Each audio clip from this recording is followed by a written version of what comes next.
Duet Night Abyss, the game that had everyone talking.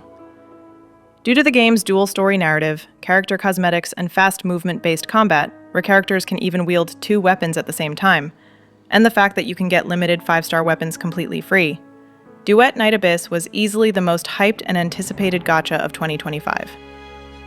Until the devs announced this. 今天通过这个直播的形式，向大家传达二重螺旋后续的重磅调整。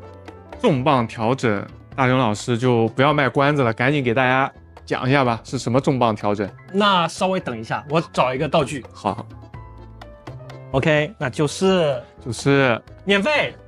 哦，是什么免费呢？那首先呢，第一点就是角色免费。角色免费，怎么个免费法？不止角色免费，还有武器免费。哦，武器免费。对，这个最重要的就是我们取消了我角色和武器的卡池。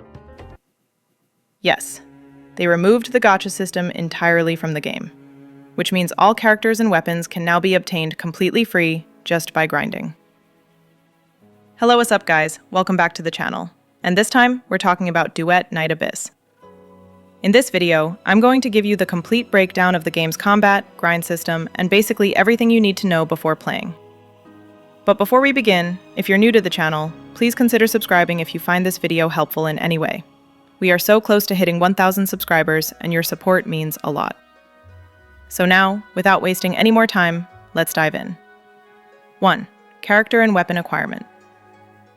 So, with the gacha system removed, you must be wondering, how exactly can we get the characters and weapons? Both of these can be acquired by grinding the game.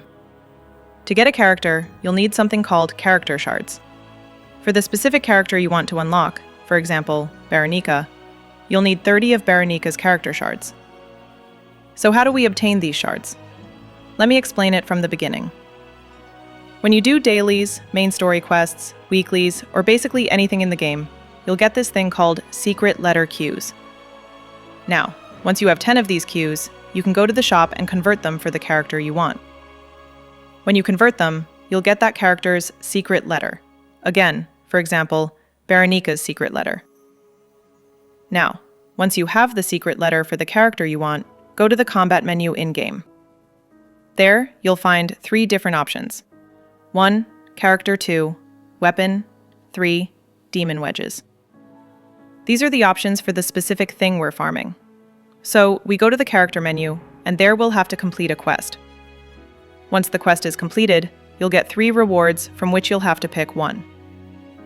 These 3 rewards are divided into 3 levels. 1. Bronze. This is utterly useless, to be honest. 2. Silver. Gives you 2 character shards for your character. 3.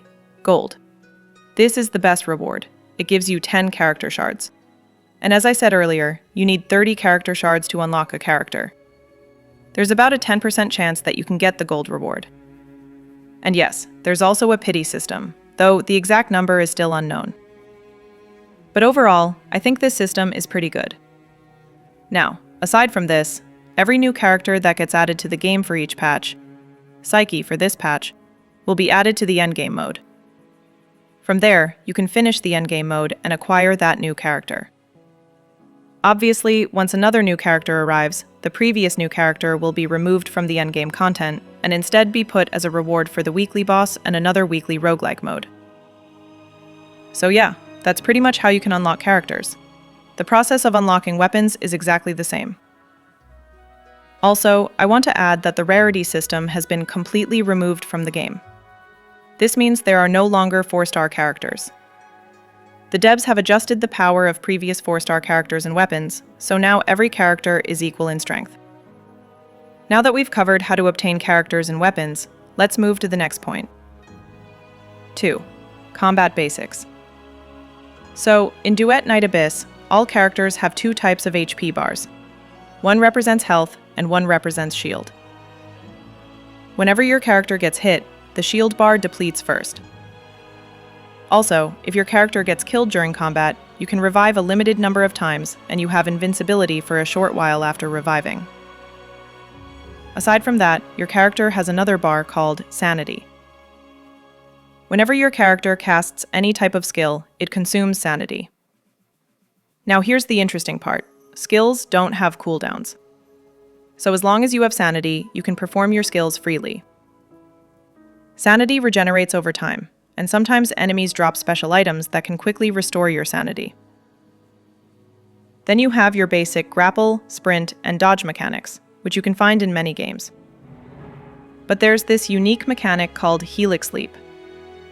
As you can see on the screen, it looks like jumping and lunging forward.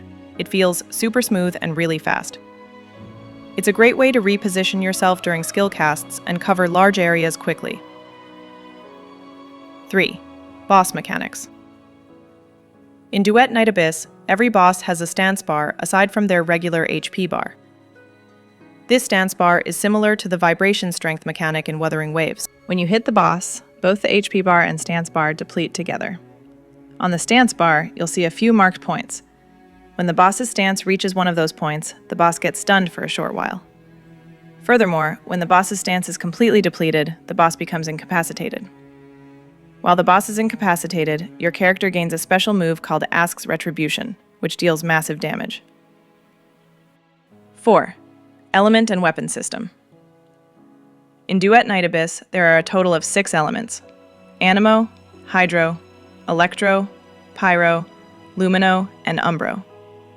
There are no elemental reactions in this game. These elements exist only to provide variety, unique combat styles, and resistances against certain bosses, pretty much like in Wuthering Waves. However, the Lumino and Umbro elements have special effects. Lumino increases all other element damage bonuses. Umbro reduces the boss's stance regeneration speed. Now let's talk about one of the most unique aspects of Duet Night Abyss's combat: character weapons. Each character can equip 2 weapons, 1 melee weapon and 1 ranged weapon. There are 6 melee weapons and 6 ranged weapons. You can mix and match any weapon combination on any character, but each character has their preferred weapon, which will deal more damage than the rest. Furthermore, weapons have 3 damage types. Slash deals bonus damage to shielded enemies. Spike, better for enemies with high HP. Smash, best for enemies with high stance. 5. Gadget system. Gadgets are probably the second most hated thing in gachas after the 50-50, be it artifacts from Genshin Impact or echoes from Wuthering Waves, purely because of how hard it is to get your desired stats due to RNG. But Duet Night Abyss does it differently. Here, the gadget system is called Demon Wedges, and their substats are fixed. Demon Wedges can be equipped on both characters and weapons. When equipped, they consume a stat called Tolerance from your character. The stronger a Demon Wedge is, the higher its tolerance cost. However, every character has certain slots where equipping specific Demon Wedges will only consume half of their normal tolerance. You can get Demon Wedges from dailies or craft them yourself. Aside from Demon Wedges, there's another gadget system called geniemons. These are cute little creatures you'll find while exploring the world. You can catch them and equip them to gain buffs during combat. Every geniemon has a unique skill, and using this skill doesn't drain your character's combat power, but after using it, the geniemon goes on cooldown and sleeps for a while. There are 2 types of geniemons. Active geniemons aid you directly in battle and have skills you can activate. Inactive geniemons don't aid you directly, but have abilities that you can transfer to your active geniemons. You can also ascend them to unlock new abilities and even level up those abilities further. 6. Co-op. In Duet Night Abyss, you can join co-op with 2 other players besides yourself to grind content more easily. However, if you don't have many friends, the devs have you covered too. From the utility menu, you can select 2 characters that will aid you in battles. These characters are controlled by AI, which makes it super player-friendly. So this is pretty much everything you should know about the game. But I'd like to add one thing. Don't try to rush through everything. Don't stress about unlocking every character or weapon at once. Watch how each character plays and grind for the ones you really like. And don't forget the most important thing you must do while playing any game, and that is to have fun. If you found this video helpful, don't forget to like and subscribe to the channel. Thanks for watching, and I'll see you in the next one.